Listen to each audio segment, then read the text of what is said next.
Hello मुलांनो, आज आपण महत्त्वाच्या विषयावरती बोलणार आहोत. म्हणजे जो तुमचा बोर्डचा पेपर आहे भूगोलचा, त्याच्यामध्ये असलेल्या प्रत्येक धड्यांच्या स्वाध्यायामधील महत्त्वाचे प्रश्न जे बोर्ड परीक्षेमध्ये म्हणजे 2026मध्ये जी मुले एक्झाम देणार आहेत त्यांच्या बोर्ड परीक्षेमध्ये येऊ शकतात असे प्रश्न आपण आज डिस्कस करणार आहोत. हे प्रश्न जर तुम्ही केलात तर 40 आउट ऑफ 40 घ्यायला तुम्हाला कोणीही थांबवू शकत नाही. 40 मार्काचा पूर्णच्या पूर्ण पेपर तुम्ही लिहून येणार आहात. आपल्या चॅनलला सबस्क्राईब करा. आपल्या चॅनलवरती 5वी ते 10वीपर्यंतचं मॅथमॅटिक्स शिकवलं जात आहे. पण बोर्डच्या परीक्षा जवळ आल्यामुळे काही महत्त्वाच्या गोष्टींवरती व्हिडिओज मला करावे लागतात, म्हणून हा व्हिडिओ तुमच्यासाठी आपण इथे आज घेऊन आलेलो आहोत. तर खूप महत्त्वाचा व्हिडिओ आहे, शेवटपर्यंत व्हिडिओ बघा. आणि तुमच्याकडे टेक्स्टबुक जे आहे तुमचं पाठ्यपुस्तक आहे त्या पाठ्यपुस्तकावरती तुम्हीही माझ्यासोबत खुणा करून घ्या की जेणेकरून तुम्हाला पाठांतर करताना त्याचा उपयोग होईल. ठीक आहे. तर भूगोलामधला बघा पहिला जो धडा आहे आपला, सगळ्यात आधी आपण अनुक्रमणिका बघूया. अनुक्रमणिकेमध्ये तुम्हाला दिसत आहे की बघा, तर एकूण 9 धडे आहेत. 9 धड्यांपैकी पहिला जो धडा आहे क्षेत्रभेट, दुसरा धडा आहे स्थान विस्तार. तर आपण एक एक धड्यांचा स्वाध्याय बघून आपण महत्त्वाचे प्रश्न बघूया. ठीक आहे. शेवटपर्यंत व्हिडिओ बघा आणि चॅनलला सबस्क्राईब करा. तर बघा, पहिल्या धड्याचा जो स्वाध्याय आहे थोडक्यात उत्तरे लिहा. तर टोटल 5 प्रश्न आहेत. 5च्या 5 प्रश्न करा, कारण त्याच्यात जास्त क्वेश्चनच नाही आहेत. 5 करा, पण तरीही त्यातले महत्त्वाचे कोणते, तरीही ह्या 5पैकी महत्त्वाचे कोणते हे मी तुम्हाला सांगणार आहे. तर पहिला बघा, कारखान्यास भेट देण्यासाठी प्रश्नावली तयार करा. हा महत्त्वाचा प्रश्न आहे. त्याच्यानंतर दुसरा, क्षेत्रभेटीसाठी तुम्ही कोणते साहित्य घ्याल, हा एक प्रश्न. आणि बाळांनो, महत्त्वाचा एक प्रश्न मी इथं लिहिलेला आहे, क्षेत्रभेटीचे महत्त्व स्पष्ट करा. हे महत्त्वाचे प्रश्न आहे. ठीक आहे. त्याच्यानंतर बाळांनो बघा, चला दुसऱ्या पाठाकडे जाऊया. जो तुमचा दुसरा धडा आहे त्याच्या स्वाध्यायाकडे जाऊयात.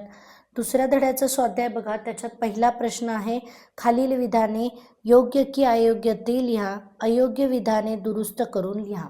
तर हा प्रश्न करायचाच आहेत. हे छोटे प्रश्न असतात, त्याच्यावरती जास्त पैकीच्या पैकी तुम्हाला मार्क्स मिळू शकतात. तर अजिबात स्किप करू नका, हा प्रश्न पूर्ण करा. ठीक आहे. त्याच्यानंतर बघा बाळांनो, दुसरा प्रश्न आहे. दुसऱ्या प्रश्नामधील तुम्हाला जो आहे बघा, भारत आणि ब्राझील या 2 देशांमध्ये स्थाना संदर्भातील कोणत्या बाबी वेगळ्या आहेत, हा प्रश्न तुम्हाला करायचा आहे. त्याच्यानंतर तिसरा जो प्रश्न आहे, तिसरा बघा, अचूक पर्याय निवडून व्याख्या लिहा. हा पण पूर्ण प्रश्न करायचा आहे. आणि इथे दिलेला जो प्रश्न आहे बघा, जे काही तुम्हाला दिसत आहेत आकृत्या काढून जे प्रश्न आहेत ते सर्वच्या सर्व तुम्हाला करायचे आहेत. आणि महत्त्वाचे जे प्रश्न आहेत जे एक्स्ट्रा तुम्हाला करायचे आहेत ते मी तिथे लिहिले आहेत बघा. सहकारण लिहा. भारताला द्वीपकल्प का म्हणतात, हा महत्त्वाचा प्रश्न आहे, तो तुम्हाला करायचाच आहे. त्याचं उत्तर शोधून तुम्ही पाठ करून घ्या. त्याच्यानंतर फरक सांगा. भारत आणि ब्राझीलची ऐतिहासिक पार्श्वभूमी, हे 2 प्रश्न तुम्हाला करायचेच आहेत. आता दुसऱ्या धड्याचे प्रश्न झालेले आहेत. तिसऱ्या धड्याकडे येऊया बघा. तिसरा धडा आहे तुमचा प्राकृतिक रचना व जलप्रणाली. त्या धड्याच्या स्वाध्यायाकडे जाऊयात.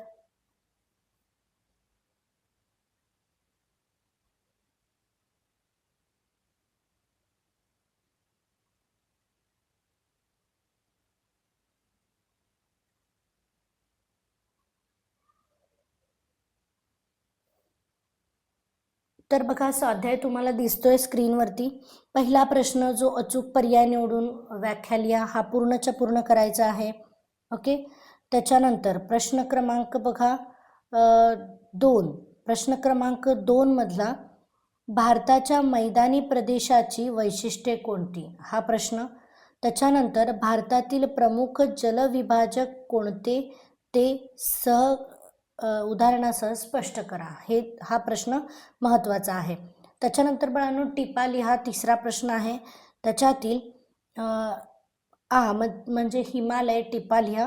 आणि दुसरं आहे ते अजरस्त कडा ह्या 2 टिपा लिहा, खूप महत्त्वाच्या आहेत. त्याच्यानंतर प्रश्न क्रमांक 4 बघा, भौगोलिक कारणे लिहा.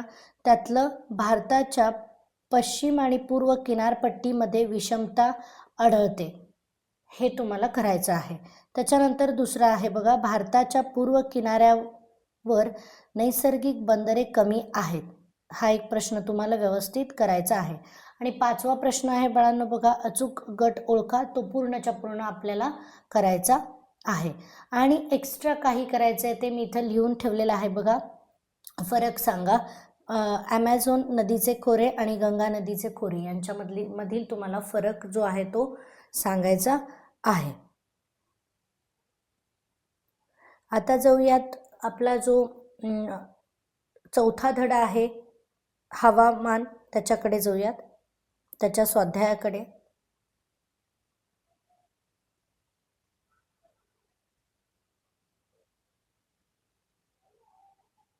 बघा, त्याच्या स्वाध्यायामध्ये तुम्हाला जो पहिला प्रश्न दिसतो आहे तो पहिला प्रश्न पूर्णच्या पूर्ण करायचा आहे. हवामान धड्यातला पहिला प्रश्न पूर्ण करायचा आहे.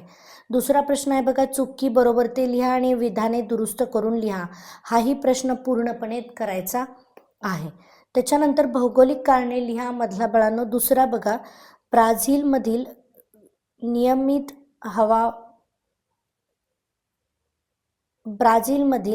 नियमित हिमवर्षा होत नाही, हा प्रश्न एक करायचा आहे.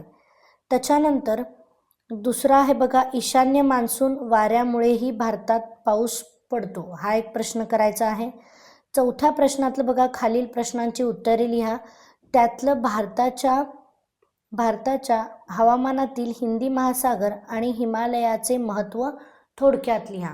ठीक आहे, हा एक प्रश्न खूप महत्त्वाचा आहे.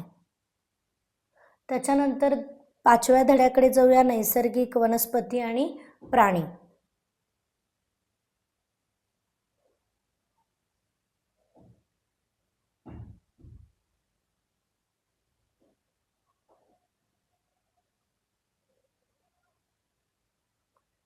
बघा, 5व्या धड्याचा जो तुमचा स्वाध्याय आहे त्यातला पहिला प्रश्न तर तुम्हाला करायचाच आहे. पाठात दिलेल्या माहिती, आकृती आणि नकाशे यांच्या आधारे तक्त्यामध्ये माहिती भरा, हा पूर्ण प्रश्न करायचा आहे.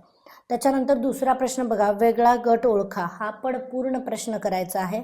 तिसरा प्रश्न जोड्या जुळवा. तर हे छोटे छोटे प्रश्न आहेत ते करायचेच आहेत तुम्हाला. त्याच्यानंतर चौथा बघा, चौथ्यामधले पहिला आणि दुसरा दोन्ही करायचे आहेत. म्हणजे ब्राझील व भारतातील नैसर्गिक वन प्रकारातील फरक सांगा.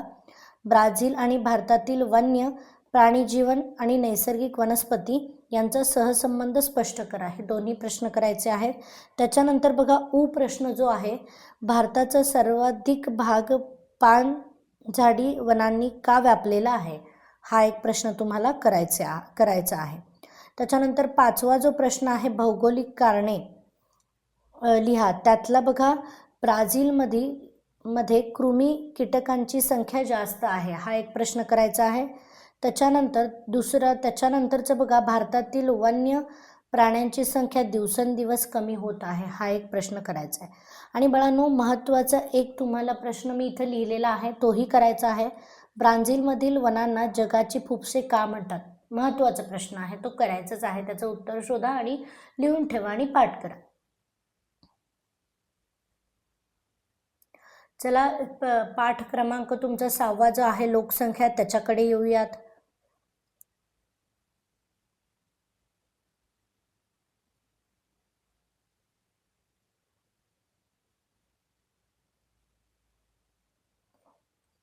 बघा, 6व्यामधील मला सांगायला नको, तुम्हाला कळालंय की पहिला प्रश्न जो आहे ते खालील विधाने चुकी बरोबर ते सांगा आणि चुकीचे विधान दुरुस्त करा, हे सर्व असले प्रश्न तर करायचेच आहेत. ठीक आहे. त्याच्यानंतर दुसरा प्रश्न, तोही तुम्हाला पूर्णपणे करायचा आहे. नंतर प्रश्नांची उत्तरे लिहा. त्यातला कोणताही एकही प्रश्न नाही आहे की जो महत्त्वाचा आहे असा. नंतर चौथ्या प्रश्नामध्ये बघा, भौगोलिक कारणे लिहा. त्यातला पहिला प्रश्न, लोकसंख्या हे एक महत्त्वाचे संसाधन आहे, हा प्रश्न. त्याच्यानंतरचा दुसरा प्रश्न, ब्राझीलमधील लोकसंख्येची घनता खूप कमी आहे, हा एक करायचा आहे. आणि नंतर बाळांनो बघा, गंगेच्या खोऱ्यात लोकसंख्येचे वितरण दाट आहे, हा पण एक प्रश्न करायचा आहे. त्याच्यानंतर अजून एक एक्स्ट्रा प्रश्न जो इथं दिलेला आहे आणि महत्त्वाचा आहे, जो मी लिहून ठेवला आहे. लोकसंख्येचे वितरण स्पष्ट करताना लोकसंख्या मनोरा म्हणजे काय, तर तेही तुम्हाला शोधायचं आहे आणि मग पाठ करून ठेवायचं आहे. ठीक आहे. आणि बाळांनो, जे काही आलेखावरती प्रश्न असतील ते तर तुम्हाला सगळेच्या सगळे करायचे आहेत. नंतर प्रश्न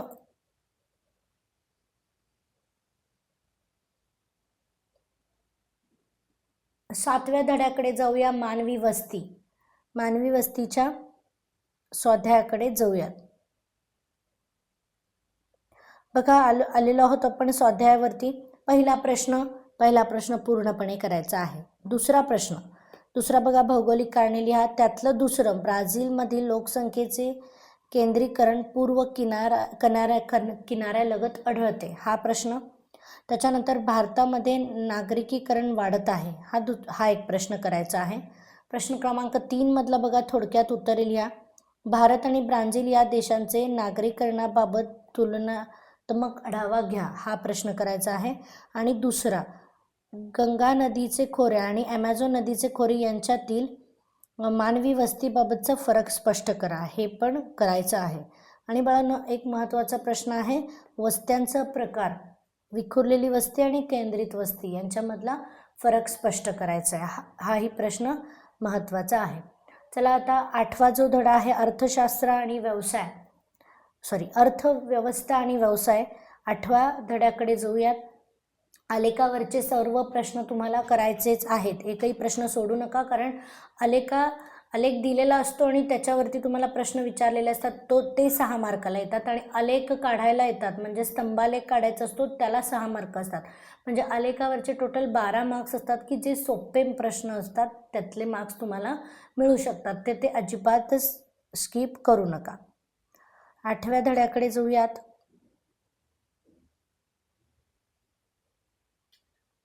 8व्या धड्यामधलं बघा, पहिला, गाळलेल्या जागी योग्य शब्द भरा, तो तर पूर्ण करायचा आहे. दुसरा बघा, दुसरा जो प्रश्न आहे, खालील प्रश्नांची उत्तरे लिहा. ब्राझीलच्या प्राचीन भागात खाणकाम व्यवसायाचा विकास अल्प का झाला आहे. आणि दुसरा प्रश्न, भारत व ब्राझील या देशात चालणारे मासेमारी व्यवसायातील साम्य आणि फरक लिहा, हे करायचं आहे. आणि त्याच्यानंतर बाळांनो बघा, हा जो तुम्हाला आलेख दिलेला आहे, 4था प्रश्न, पुढील आलेखाचा अभ्यास करून त्यांचे थोडक्यात विश्लेषण द्या, तोही करायचा आहे, तोही इम्पॉर्टंट आहे. त्याच्यानंतर अजून एक एक्स्ट्रा प्रश्न मी तुम्हाला इथं दाखवत आहे, तुलना करा. कशाची करायचे बघा, भारतामधील शेती आणि ब्राझीलमधील शेती यांची तुलना तुम्हाला करायची आहे. आता 9वा धडा येऊया, पर्यटन, वाहतूक व संदेशवहन याच्याकडे येऊयात.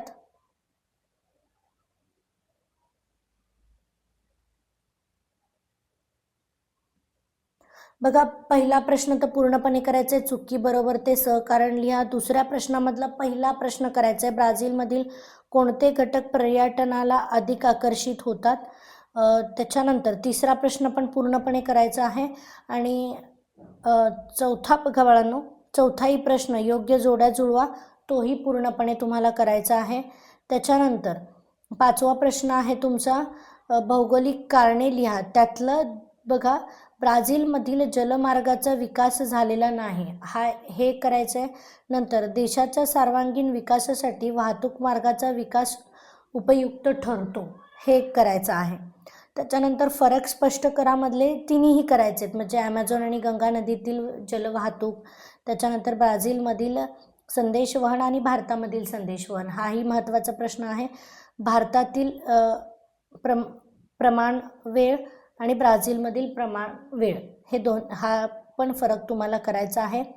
त्याच्यानंतर टिपा लिहा. बघा, पहिला त्याच्यातला टिपा लिहा, आधुनिक संदेशवहन, आणि त्याच्यानंतर प्राकृतिक रचना आणि अंतर्गत जल वाहतूक, हे प्रश्न तुम्हाला करायचे आहेत. Thank you for watching. आणि तुमचे हे महत्त्वाचे प्रश्न इथे झालेले आहेत. भूगोलमधले सर्व महत्त्वाचे प्रश्न आपण या व्हिडिओमध्ये बघितलेले आहेत. आता भूगोलमधील जो 4था प्रश्न असतो बघा, की आपल्याला ब्राझीलच्या किंवा भारताच्या नकाशामध्ये काही ठिकाणे आहेत ते दर्शवायचे असतात. त्याला 4 ते 8 मार्काचे ते प्रश्न असतात. त्या प्रश्नाचाही व्हिडिओ आपल्या चॅनलवरती अपलोड होणार आहे, तर चॅनलला सबस्क्राईब करून घ्या. म्हणजे तुम्हाला आणि महत्त्वाची ठिकाणे कोणती, भारतातली महत्त्वाची ठिकाणे कोणती आहेत की जी आपल्याला आलेखावरती म्हणजे आपल्या नकाशावरती काढायला येतील, ती सर्व महत्त्वाची ठिकाणे आपण पुढच्या व्हिडिओमध्ये सांगणार आहोत. आणि ब्राझीलमधली पण महत्त्वाची ठिकाणे की जी आपल्याला विचारली जाऊ शकतात, त्यांच्याविषयी आपण पुढच्या व्हिडिओजमध्ये बोलणार आहोत. तर चॅनलला सबस्क्राईब करून घ्या आणि थँक्यू फॉर वॉचिंग आणि best of luck for your exam. खूप मेहनत करा, खूप मोठे व्हा आणि स्वतःचं आणि आईवडिलांचं नाव मोठं करा. थँक्यू.